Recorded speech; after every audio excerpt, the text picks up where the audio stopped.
Good morning बच्चों, कैसे हैं आप सभी। और समझ में आया आप लोगों को फ्लूइड मोज़ेइक मॉडल।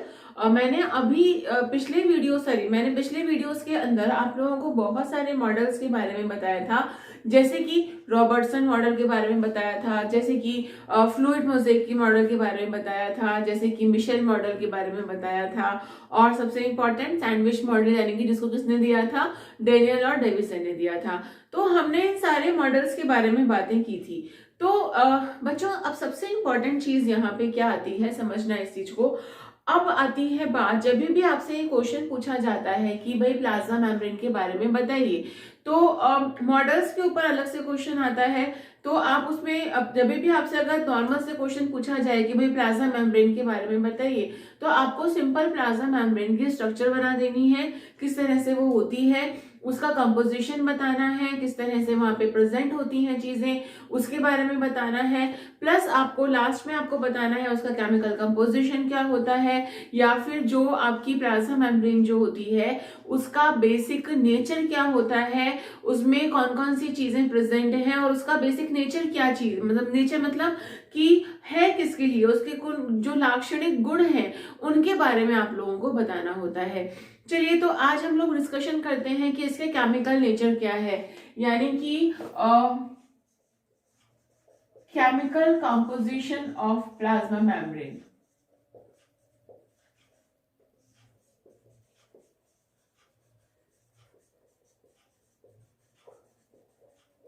अच्छा, अब मेरी बात समझिएगा। Chemical composition of plasma membrane के अंदर यहाँ पे प्लाज्मा मेम्ब्रेन मैंने आपको पहले भी बताई थी कि बेसिक यहाँ पे तीन चीजों से मिलकर बनी हुई होती है, जहां पे हम बात करते हैं लिपिड, दूसरा होता है प्रोटीन्स, और तीसरा होता है कार्बोहाइड्रेट। तो हम सबसे पहले वाले के बारे में बात करते हैं, वो है यहाँ पे लिपिड्स। ठीक है, लिपिड्स क्या होते हैं, लिपिड को हिंदी में बोलते हैं वसा। ठीक है, लिपिड को हिंदी में क्या बोल रहे हैं, वसा बोल रहे हैं। सबसे इंपॉर्टेंट चीज, अगर आपसे ये पूछा जाए कि लिपिड का काम क्या है, यानी कि लिपिड प्लाज्मा मेम्ब्रेन के अंदर है क्यों, तो अब यहाँ पे आप दो चीजों के बारे में बताओगे। पहली तो ये कि ये क्या कर रहा है कि एक संरचनात्मक, इसका जो अगर मैं कार्य के बारे में बात करूं, इसका जो फंक्शन है वो क्या है कि एक संरचनात्मक ढांचा प्रदान कर रहा है। क्या प्रदान कर रहा है, एक तरह का संरचनात्मक ढांचा प्रदान कर रहा है, या फिर अगर मैं बात करूं कि एक बेसिक फ्रेमवर्क बना रहा है। ओवरऑल अगर हम लोग बात करें इसकी इंग्लिश में, तो ये क्या डिजाइन करता है, एक फ्रेमवर्क डिजाइन करता है फॉर सेल, यानी कि कोशिका के लिए एक फ्रेमवर्क डिजाइन हो रहा है। दूसरी इंपॉर्टेंट चीज यहाँ पे ये कर रहा है कंट्रोल, यानी कि ये यहाँ पे नियंत्रण कर रहा है आवागमन पे। अब आपको ये चीज बहुत अच्छे से पता होगी कि मैंने आपको बताया भी था कि जो लिपिड होता है वो एक तरह से पारगम्यता जो है, यानी कि जो परमिएबिलिटी है, उस परमिएबिलिटी में एक तरह का एज अ बैरियर काम कर रहा है।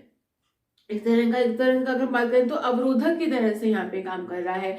मतलब ऐसा नहीं है कि हर चीज जो है वो सेल के अंदर घुसी चली आएगी। सेल वॉल जो होती है वो परमिएबल होती है, बट प्लाज्मा मेम्ब्रेन जो होती है वो परमिएबल नहीं होती है। इस बात को हमेशा आप लोगों को ध्यान में रख के चलना है।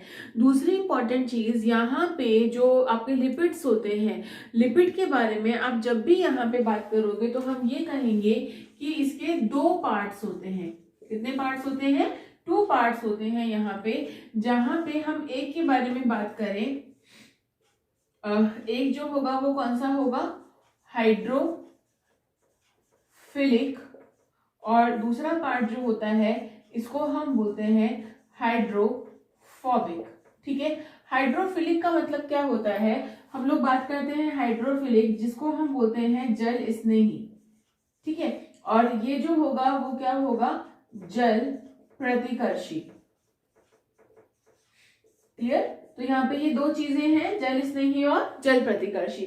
हम जल स्नेही के बारे में अगर हम लोग बात करें, जल स्नेही का मतलब क्या होगा कि ये एक वो रीजन है या फिर ये एक वो जगह है जहां से जो पानी है, मतलब जो पानी से अटैच हो सकता है, पानी से जुड़ सकता है, तो ये वो वाला पार्ट, इसको हमने हाइड्रोफिलिक पार्ट बोला। और हाइड्रोफोबिक यानी कि जो पानी से दूर जाता है उसको हम बोलते हैं हाइड्रोफोबिक पार्ट बोलते हैं। ठीक है। दूसरी नेक्स्ट इंपॉर्टेंट चीज के बारे में अगर हम लोग यहाँ पे बात करें तो यहाँ पे इस सिरे को हम ध्रुवीय और अध्रुवीय सिरा भी बोल सकते हैं। यानी कि ये वाला पार्ट जो होगा इसको हम बोलेंगे ध्रुवीय भाग, और जो ये वाला भाग जो होगा ये बोलेंगे अध्रुवीय भाग। ठीक है। कौन कौन सा है? ध्रुवीय और अध्रुवीय भाग। इसके साथ में प्रोटीन्स जुड़े हुए होते हैं, और वो जो प्रोटीन्स होते हैं, अगर हम बात करें कि यहाँ पे प्रोटीन व्यवस्थित होते हैं, आप लोगों को पता ही है जब हमने फ्लूइड मोज़ेक मॉडल पढ़ा था, हमने बताया था आपको कि जो लिपिड होते हैं ये बाइलेयर्स के अंदर तो प्रेजेंट है ही है, यहाँ पे साथ में बहुत सारे प्रोटीन भी उपस्थित होते हैं, बहुत सारे प्रोटीन भी प्रेजेंट होते हैं, जिनको हम आगे जाके ग्लोब्यूलर प्रोटीन्स भी बोलते हैं। तीसरी नेक्स्ट इंपॉर्टेंट चीज जो यहाँ पे ध्यान देने वाली है कि जो लिपिड्स होते हैं, लिपिड में भी बेटा कोई एक या दो तरह का लिपिड नहीं होता, बहुत सारे तरह के लिपिड्स होते हैं, जहां पे हम सबसे इंपॉर्टेंटली बात करते हैं यहाँ पे आपके फॉस्फोलिपिड्स हो गए। अब इसको भी हमने 3 कैटेगरी के अंदर डिवाइड किया हुआ है। वो लिपिड जिनके ऊपर कोई चार्ज नहीं है, ठीक है, यानी कि जैसे कि अगर हम लोग इसको डिवाइड करें तो इसको हम 3 पार्ट में हम डिवाइड कर सकते हैं। एक तो वो होंगे जिनके ऊपर धनात्मक आवेश होगा, एक वो होंगे जिनके ऊपर ऋणात्मक आवेश होगा, और एक जो होंगे वो कैसे होंगे? उदासीन। यानी कि एक के ऊपर पॉजिटिव चार्ज है, कुछ के ऊपर नेगेटिव चार्ज है, और जो कुछ होते हैं वो कैसे होते हैं? न्यूट्रल होते हैं। ठीक है। तो अलग अलग बेसिस में अलग अलग टाइप के यहाँ पे लिपिड्स प्रेजेंट होते हैं। या फिर और मैं अगर यहाँ पे डिस्कशन करूँ, कुछ लिपिड्स ऐसे होते हैं जिनका जो नेचर होता है वो एसिडिक होता है, कुछ का नेचर जो होता है वो बेसिक होता है।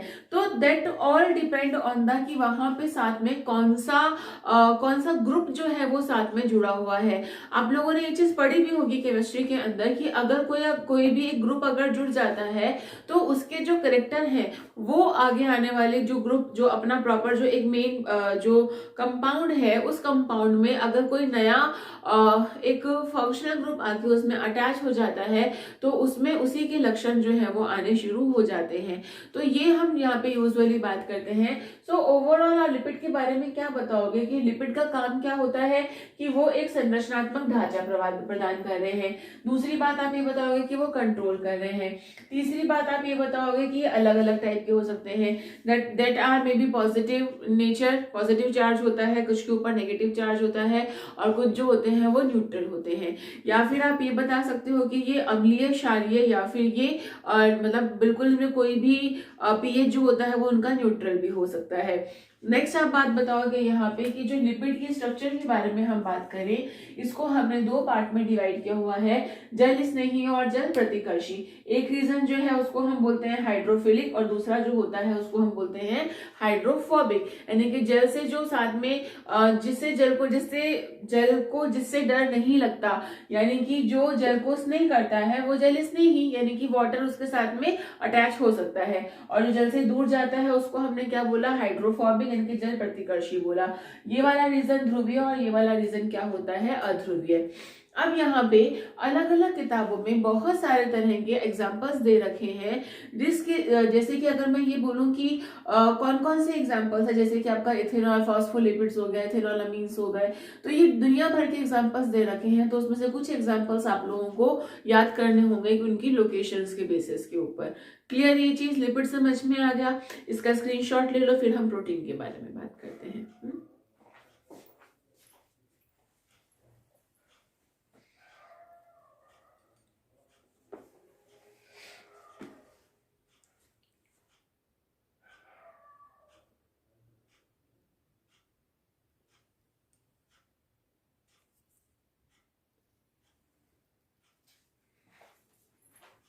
हाँ जी बच्चों, तो अब हम नेक्स्ट बात करते हैं यहाँ पे प्रोटीन्स के बारे में।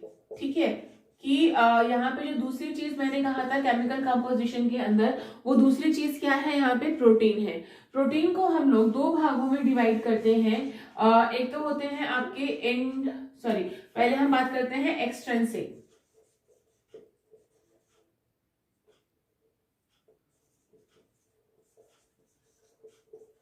एक्सट्रिंसिक प्रोटीन जिनको हम बोलते हैं बाह्य प्रोटीन, यानी कि इसको हम बाह्य परिधीय प्रोटीन भी कहते हैं।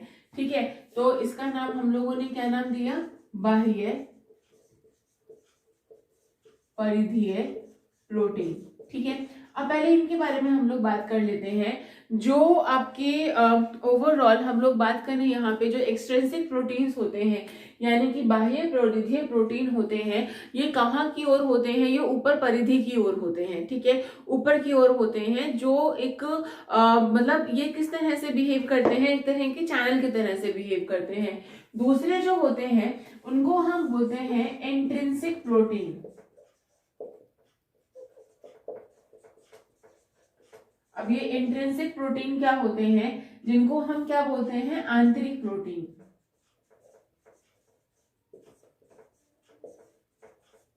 अच्छा, अब बच्चों यहाँ पे ध्यान देने वाली बात क्या है, समझना इस चीज को। अब यहाँ पे ध्यान देने वाली बात यहाँ पे ये है कि जो आपके परिधीय प्रोटीन जो होते हैं, यानी कि जो आपके एक्सट्रिंसिक प्रोटीन जो होते हैं, जब अपन लोगों ने फ्लूइड मोज़ेक मेम्ब्रेन पढ़ा था तो मैंने ये यहाँ पे कहा था कि इनका आवागमन हो सकता है, ये बहुत टाइटली बाउंड नहीं होते हैं प्लाज्मा मेम्ब्रेन से। और इनका काम क्या होता है कि भाई बाहर सरफेस के ऊपर अगर कोई मॉलिक्यूल है तो उसको कोशिका के अंदर ले जाना या फिर किसी चीज को अंदर से बाहर ले जाना, तो ये आसानी से आवागमन कर सकते हैं। और ये प्रोटीन जो होते हैं ये कौन से होते हैं, एक्सट्रिंसिक प्रोटीन होते हैं। अच्छा, दूसरी इंपॉर्टेंट चीज अगर हम लोग बात करें यहाँ पे कि यहाँ पे ये जो है ये बाइंड किए हुए होते हैं, किससे, ये बाइंड किए हुए होते हैं जो लिपिड है, लिपिड का कौन सा वाला भाग, लिपिड के जल स्नेही वाले भाग से। याद रखिएगा कि बाइंड विद लिपिड, जो इसका रीजन होगा, कौन सा रीजन होगा, वो रीजन होगा हाइड्रोफिलिक रीजन। ठीक है, यानी कि जो उसका हाइड्रोफिलिक रीजन है उसके साथ में ये बहुत ही अच्छे से क्या कर लेता है, बाइंडिंग कर लेता है। नेक्स्ट अगर हम बात करें कि अगर इसको पृथक करने वाली बात आए तो इसको आसानी से सेपरेट किया जा सकता है कि they can be easily separated, मतलब आसानी से इनको आप अलग कर सकते हो। मोर ओवर यहाँ पे कुछ बुक्स के अंदर यहाँ पे ये भी बताया गया है या ओवरऑल लिखा हुआ है कि जो आपके माइटोकॉन्ड्रिया है, माइटोकॉन्ड्रिया की जो सतह है, माइटोकॉन्ड्रिया के अंदर जो एक साइटोक्रोम, एक रीजन साइटोक्रोम प्रोटीन्स होते हैं, तो वहां से हम इनको अलग कर सकते हैं, इनको हम लोग सेपरेट आउट कर सकते हैं। नेक्स्ट जो आते हैं जिनको हम लोग क्या बोलते हैं, इंट्रिंसिक प्रोटीन, ये कुल प्रोटीन का लगभग 70% भाग बनाते हैं। दोबारा से बोल रही हूँ, ये कुल प्रोटीन का कितना प्रतिशत भाग बनाते हैं, 70% भाग बनाते हैं, धसे हुए होते हैं। ठीक है, और दूसरी इंपॉर्टेंट चीज, ये कैसे होते हैं, धसे हुए, जिसको हम क्या बोलते हैं, एम्बेडेड। ठीक है, तो ये एम्बेडेड होते हैं, जो प्लाज्मा मेम्ब्रेन है उसके अंदर ये धसे हुए होते हैं। नेक्स्ट अगर हम लोग बात करें कि इसका जो एक हेड वाला पार्ट जो होता है वो लिपिड के ऊपर की तरफ होता है, बाहर ऐसे ऐसे करके देख रहा होता है। ठीक है, तो इसका जो ऊपर वाला भाग होता है वो ऊपर की तरफ से अपर साइड में होता है, और जो पीछे वाला पार्ट जो होता है उसको हम टेल वाला पार्ट बोलते हैं। यानी कि ओवरऑल इस तरह का अगर ये है तो ये वाला रीजन कौन सा है, हेड रीजन, और नीचे वाला रीजन जो है वो टेल रीजन। तो जो ये हेड रीजन जो होता है ये ऊपर की तरफ से हमें दिखाई देता है, और टेल रीजन जो होता है वो धसा हुआ होता है, कहाँ पे, लिपिड्स के अंदर, यहाँ पे धसा हुआ होता है। नेक्स्ट अगर हम लोग बात करें यहाँ पे कि ये जो प्रोटीन्स होते हैं इनको आगे हम डिफ्रेंशिएट भी कर सकते हैं। अब ये एक तरह का बैलेंस मेंटेन करके रखते हैं, प्लाज्मा मेम्ब्रेन की जो एक स्ट्रक्चरल बैलेंस होता है ये उसको एक मेंटेन करके रखते हैं, उसके बैलेंस को एक नियंत्रित करके रखते हैं। दूसरी इंपॉर्टेंट चीज यहाँ पे ये प्लाज्मा मेम्ब्रेन हर जगह से एक जैसी नहीं होती, तो जो एसिमेट्रिक लेवल होता है प्लाज्मा मेम्ब्रेन का, तो ये एसिमेट्री जो होती है वो किसकी वजह से होती है, इंट्रिंसिक प्रोटीन्स की वजह से होती है, एसिमेट्रिकल यहाँ पे लेवल होता है। ठीक है, अच्छा, दूसरी इंपॉर्टेंट चीज, ये जो प्रोटीन्स होते हैं इंट्रिंसिक प्रोटीन एक्सट्रिंसिक प्रोटीन की तुलना में ये वाले प्रोटीन ज्यादा होते हैं, क्योंकि ये एक शेप बना के रख रहे हैं, ये एक साइज बना के रख रहे हैं, मेंटेन करके रख रहे हैं रिजिडिटी, या फिर अगर हम बात करें कि मेंटेन करके रख रहे हैं प्लाज्मा जो मेम्ब्रेन है उसका एक बेसिक स्ट्रक्चर को ये मेंटेन करके रख रहे हैं। कौन से वाले प्रोटीन? Intrinsic protein. अच्छा, दूसरी इंपॉर्टेंट चीज, ये जुड़े हुए होते हैं लिपिड से, कई बार ये कार्बोहाइड्रेट से भी जुड़े हुए होते हैं जिनको हम ग्लाइकोप्रोटीन्स भी बोलते हैं। नेक्स्ट एक बात बहुत इंपॉर्टेंट ध्यान रखना, इन्हीं प्रोटीन की वजह से एंटीजन पहचान सकते हैं हम। एंटीजन जानते हो ना, एंटीजन मतलब हमारी कोशिका से बाहर से आने वाला, हमारी बॉडी में बाहर से आने वाला कोई भी एक जो फॉरेन मटेरियल होता है वो एंटीजन कहलाता है। तो हर के ऊपर ही क्या होता है, पर्टिकुलरली कुछ तरह के रिसेप्टर्स होते हैं जिनको हम ये सोचते हैं कि हाँ भाई ये एक लाक्षणिक गुण है इस कोशिका का, तो उनको हम ट्रीट करते हैं एज अ एंटीजन ट्रीट करते हैं। मोर ओवर ये एक प्रोटीन्स जो होते हैं ये एंजाइम जैसे भी कार्य करते हैं, ठीक है। अब जैसे कि कई बार एक्टिव पैसिव ट्रांसपोर्टेशन होता है और उसमें एक्टिव ट्रांसपोर्टेशन होता है, और उस एक्टिव ट्रांसपोर्टेशन के अंदर ये यहाँ पे एटीपेज एंजाइम के साथ में भी वर्क करते हैं और यहाँ पे ये काम करते हैं किसी भी मॉलिक्यूल को अंदर लेने का। तो ये एक बेसिक मैंने आपको बताया कि एक्सट्रिंसिक प्रोटीन और इंट्रिंसिक प्रोटीन दोनों में डिफरेंसेस क्या क्या हैं और ये किस तरह से यहाँ पे पाए जाते हैं। अगेन स्क्रीनशॉट ले लो, फिर कार्बोहाइड्रेट के बारे में बात करते हैं।